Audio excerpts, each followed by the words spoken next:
I don't think it is something that people should be doing or allowing in any way whatsoever. I don't think that people should accept this outrageous abuse of human lives.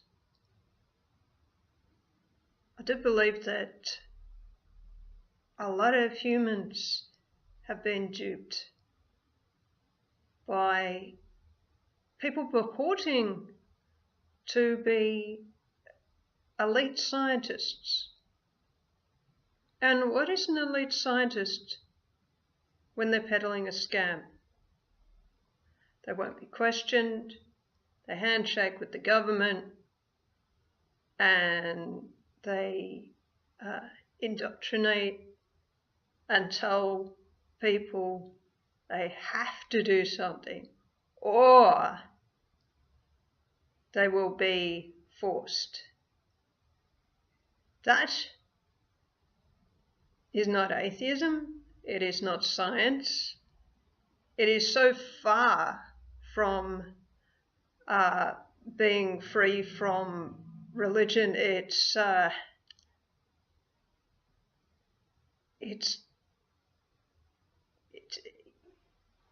What are you thinking that this is science and that this is atheism? It is not. Absolutely not. You got to question science. You can't worship science. If you worship science, you're most likely a eugenicist. Now, eugenics, people still use this word, and it has got hold of all the governments in the world, Australia in particular. And they use terms like protection. Oh, we've got to protect these people, so we've got to put them in arbitrary detention and we've got to hold them down and stick pricks in their butt full of poison that will disable them so they cannot easily communicate or physically do much at all. And this is help and care and medicine and protection. Why is the Australian population believing that, given that they should all know Australia's history of genocide? And it's not just a history, it's a continuation of eugenics, stigma targeting. These ugly whitecoats that want to rule people's lives, that want to use people for forced human experimentation. It's disgusting. It should not be allowed. It should not be legislated. Yet we have these laws, these mental health acts in each state of Australia. And these laws mean that people speaking out against crime, people speaking out against corruption that may not be perceived immediately as a crime, people who are saying, okay, this is poison, this is not healthy for us. They want to silence that person. They want to keep it under wraps because the big companies are going to make money out of this. How do they best silence that person? Well, they have legislated laws that they can arbitrarily detain and torture people who have not committed a crime. And these are the mental health acts. How could any person that wants to claim they're living in a democracy not do something about that? How can they sit on that their entire life and say, oh, well, those eugenics targeted, stigma targeted people, they're not really human. We believe all the mainstream media says about them that they're apparently really bad criminals. What have they done? Oh, well, apparently really bad things. Excuse me. Or they might do really bad things if they weren't treated. Do you really believe all this? Honestly. Come on. Can't you tell when slander is happening? If you can't tell when your mainstream media or your government media is slandering a group of people, then you could get some awareness about you. You got to start looking at history. You've got to start looking at the way organisations operate and where they've come from and why they're still existing and why they've still got such power, why they're such a powerful lobby group to the government. And that when they claim charity status, like hospitals and human research claims a charity status, you want to look at that a little bit more. No, you want to look at it a lot more. And you don't want to turn around and say to me, oh, that's a conspiracy theory, is it? Well, guess what? Conspiracy to exploit is very, very common with governments. Come on. Now, conspiracy to exploit in a violent, horrific way that maims and murders is also very, very common in government. Conspiracy to pollute, well, maybe they don't mean to pollute exactly, but in Australia,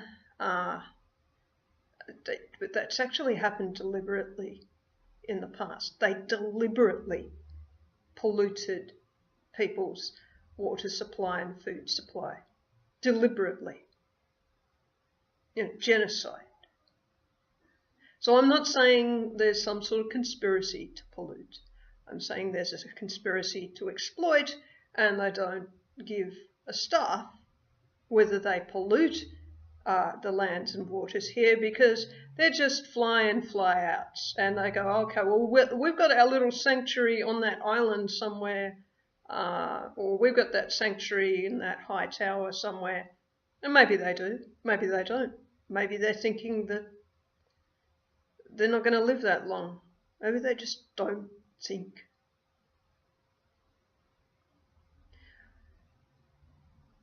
What I'm saying here is people have got to think, and people have actually really got to start protesting for all the people being murdered and maimed by psychiatrists, because they're the people that would be speaking out against other crimes like pedophilia, like pollution, and they're being silenced in the most horrific way.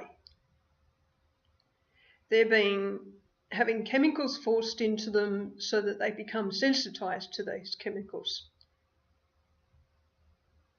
They're people that are probably maybe more inventive as well, so you could be also missing out on a lot of innovation happening.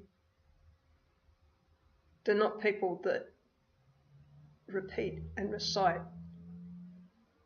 until they're tortured so much that they have no choice. They can see utterly no choice. And that is the state of it. We've got 4 million people in Australia that we know are on PBS psychiatric drug prescriptions each year. So what I'm saying here is, well, first of all, we've got to have a system that there's no forced treatments. Nothing that's called protection that means arbitrary detention. A person who commits a crime does the time, right? But none of this forced medicine as well, as if a person deserves to be tortured. No one deserves to be tortured. No one. Especially not an innocent person, and they should not be arbitrarily detained. We should not be putting our elderly people, Australia should not, the Australian government should not be putting elderly people away. Not in our name. Not in our name do they do this. You could, well, how has the population got to stand up this year? You can't just have 2 people standing on Parliament steps demanding that. You've got to have more than that.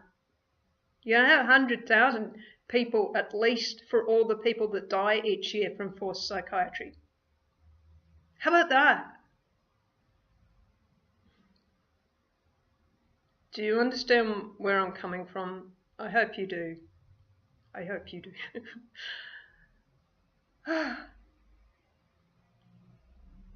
No more treading the mouse wheel for all my colleagues and victims of psychiatrists that are either trapped or too afraid to protest because they'll lose their jobs. Are you all? Is everybody in Australia afraid to lose their jobs so they can't stand up for the people being arbitrarily detained, tortured, killed and maimed by psychiatrists and government legislated mental health acts in this country? Honestly, are you all that afraid? If we're all that afraid, then we should really do something.